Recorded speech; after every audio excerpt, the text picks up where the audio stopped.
Hello everyone, আমি ঐশানী চলে এসেছি একটা নতুন ভিডিও নিয়ে। আর সেই দিনটা ছিল হচ্ছে আমাদের বাড়ির দোতলার ছাদ ঢালাই আর সঙ্গে অঝড়ে বৃষ্টি।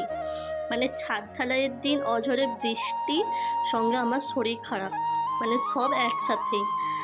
এসে দেখছি আমি তো উঠতে তো পারছি না বিছানা থেকে, কোনো রকমে উঠে এলাম। উঠে এসে দেখছি কি বৃষ্টি।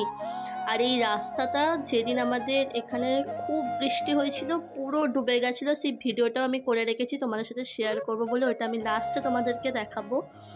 আর কোনো রকম একটু উঠে এলাম উপরে, উঠে এসে একটুখানি ভাবলাম ভিডিওটা করে তোমাদেরকে দেখাই, না দেখালে তো হবে না। তো দেখালাম, যে বাবা বলছে যে তুই উঠে এসছিস কেন, যা শুয়ে পড়। কি এসে ধপ করে শুয়ে পড়েছি। তারপরেই পাপা গেছিলো হচ্ছে মিষ্টি কাকুদের জন্য বিরিয়ানি আনতে। সেদিন মা বাড়িতে কোনো রান্নাই করেনি, মা বলেছিল যে বিরিয়ানি কিনে আনার জন্য। তো এই যে বিরিয়ানি আর দুটো করে রসগোল্লা। তারপর সমস্ত সব কিছু হয়ে যাওয়ার পর আমি মা বলছিল আমাকে যে যা একটু দেখে আয়, একটু ওট। আনছি না, আমি উঠতে পারছি না, একদম হয়ে যাক তারপরে আমি উঠে গিয়ে দেখে আসবো। এই যে উঠে গিয়ে তারপর দেখে এসছিলাম।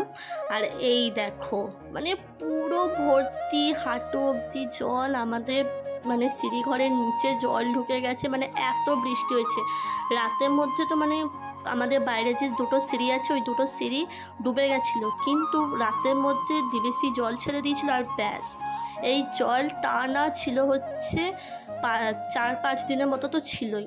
তারপর মা আরেক দিন, মানে ওই দিন না, মানে আর তারই দুদিন পরেই মা তালের বড়া করেছিল। সেটাকেও ভাবলাম একটুখানি ছোটো করে ভিডিও করে রাখি। তো ঠিক আছে, চলো ভিডিওটাও এন্ড করলাম। ভালো লাগলে লাইক, কমেন্ট, শেয়ার, সাবস্ক্রাইব করে